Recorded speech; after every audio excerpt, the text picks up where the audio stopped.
in the regular season and make a push and keep going. Do you have any idea how loud T-Mobile Arena is going to be? Yeah, exactly. How crazy that place is going to be this year?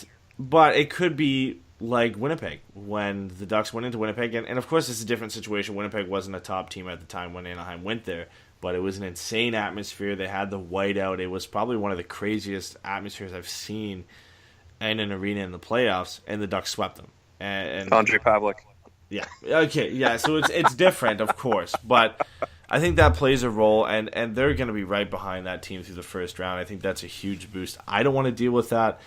I would pick San Jose, even though the Sharks have won 5 games in a row, like Dusty had said.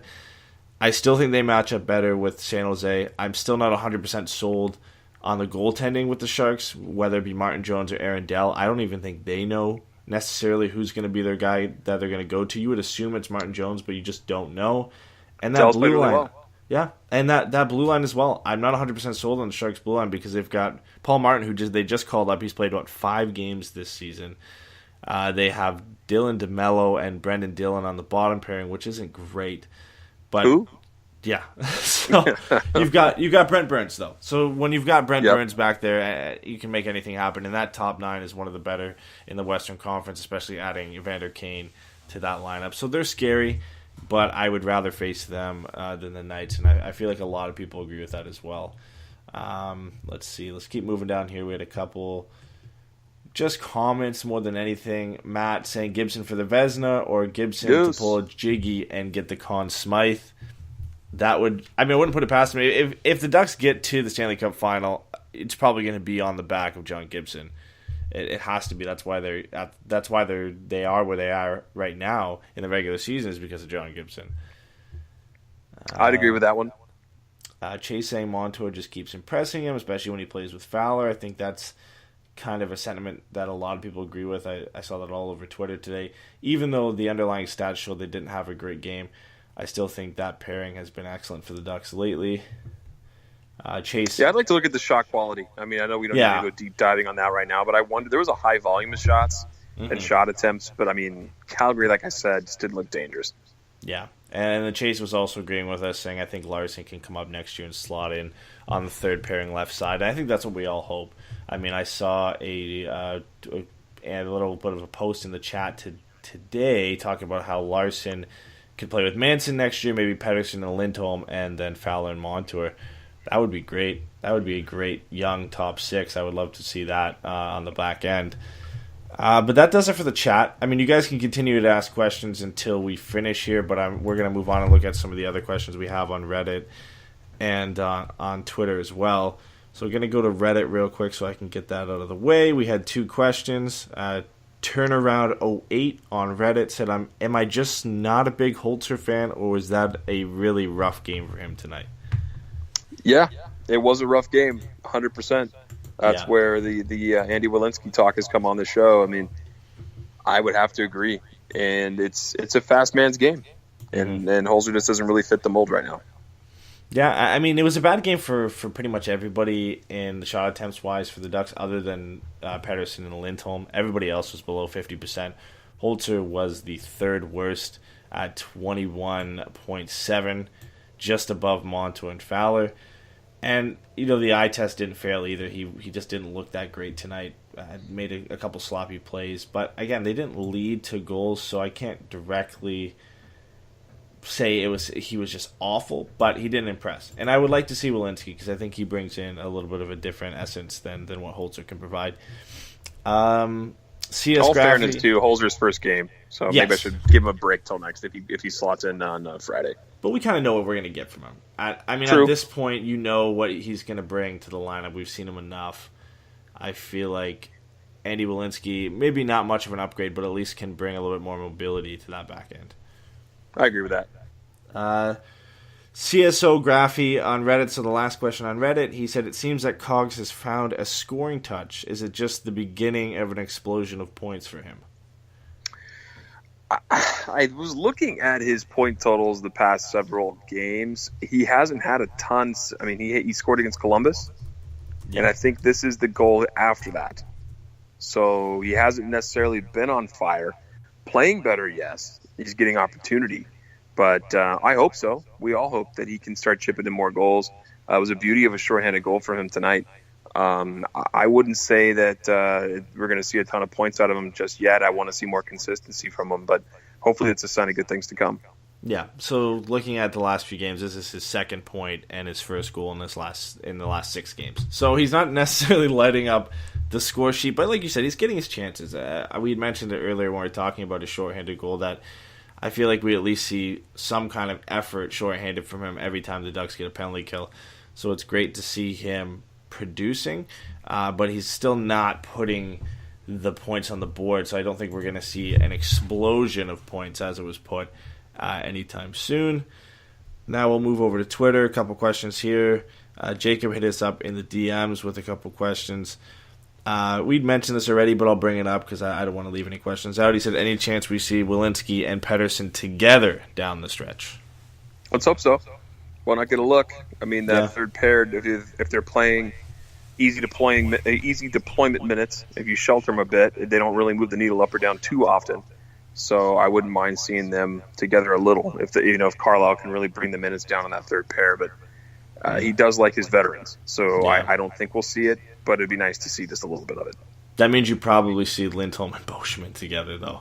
That's poor the negative. Lindy. Yeah. So he always gets the spare parts when a guy's out of the lineup. So hopefully Josh Manson is back in the lineup sometime soon, so we don't have to worry about that. Absolutely.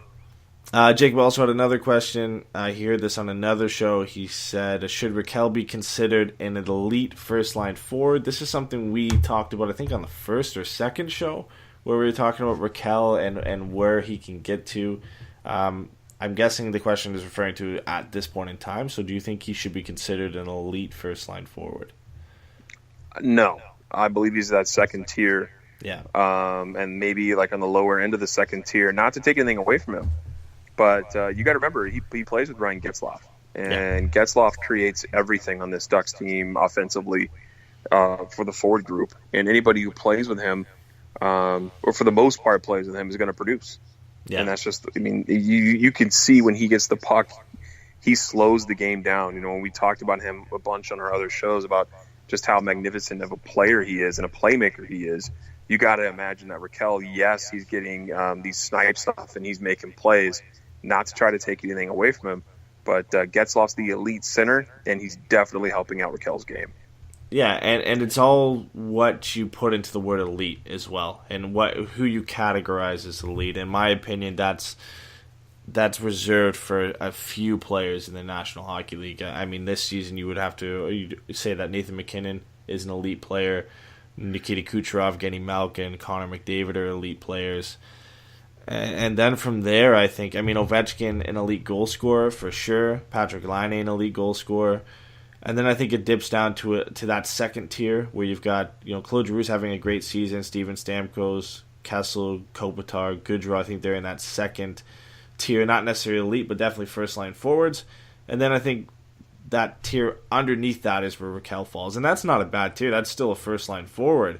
But elite is a hard word to throw around. I think it means something different to everybody depending on who you ask. And Matt puts it good here. He says Raquel's an all-star, but elite is a strong word. And I think most people agree that it's reserved for only the top players in the National Hockey League.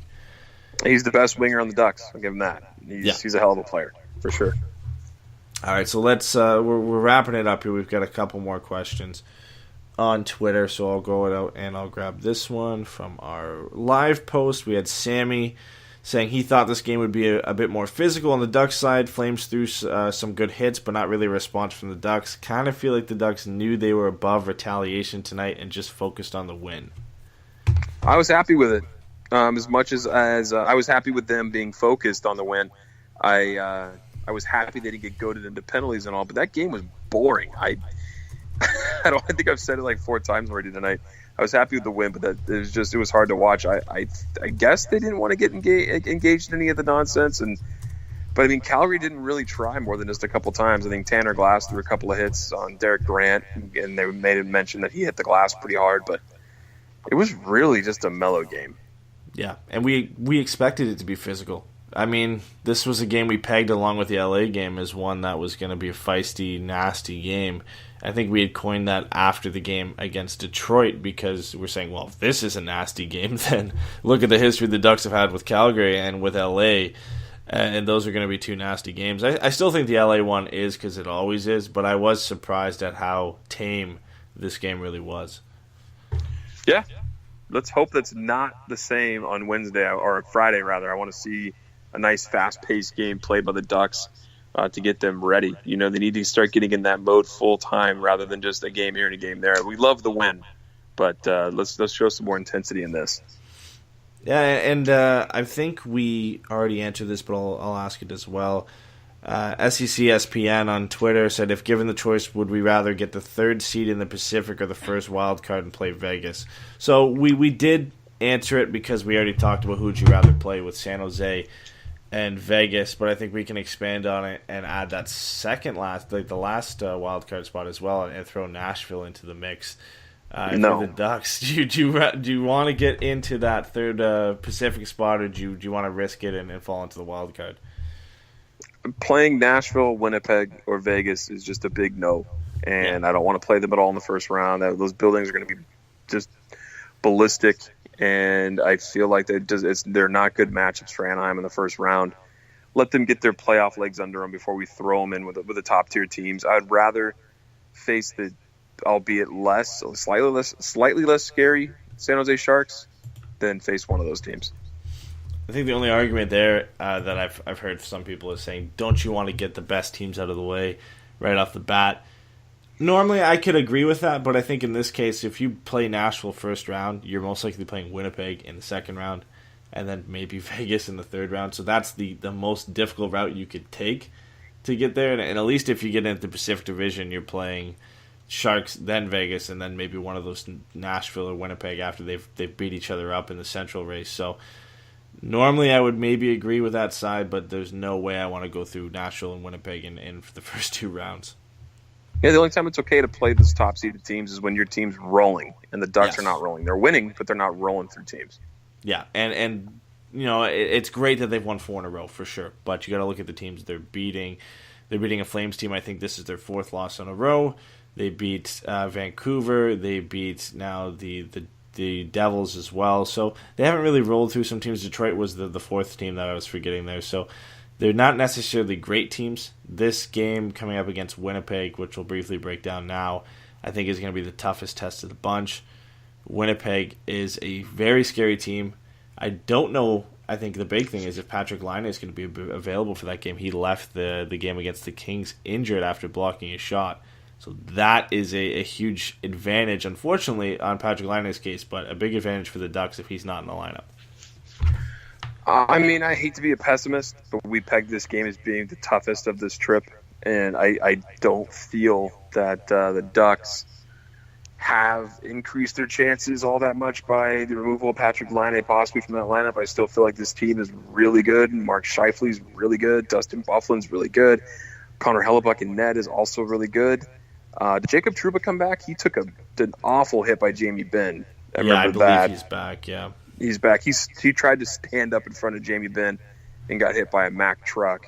But I guess he's back. So he's also a great player on that team. Nikolai Ehlers is a great player on that team. There's just so many names you could throw out there that are having a great season for the Jets. I mean, of course, the loss of Laine is a big deal, and hopefully it's not long-term for them because he's a great player. But that slightly moves the needle towards Anaheim. But this is an uphill battle for the Ducks in Winnipeg. I'm really hoping that they bring their A game. They're really going to need it. Yeah, for sure. I mean, Laine right now he's listed as a lower body injury day-to-day. The Ducks have the 1 day off before they go and they face Winnipeg. So, he realistically could be back for that game. And like you said, just the weapons they have in this lineup all over with Ehlers, with Scheifele, with Wheeler, who's leading the National Hockey League in assists. I forgot him, yep. The guy that has kind of come out of nowhere and put himself, maybe not in the Calder discussion, but at least in the top rookies this season, is Kyle Connor. Lit up the Jets for 2 goals and the game winner in overtime the other day, which was great for us. He lit up the Kings, in that game, which was great for the Ducks. Now, with the win tonight, the Ducks move a point in front of the Kings because of that Jets win, and he sits on 27 goals on the season for his rookie year. So a great effort from him. Jets are going to be a scary team. Definitely the toughest test of this road trip. Toughest test in a while, really, since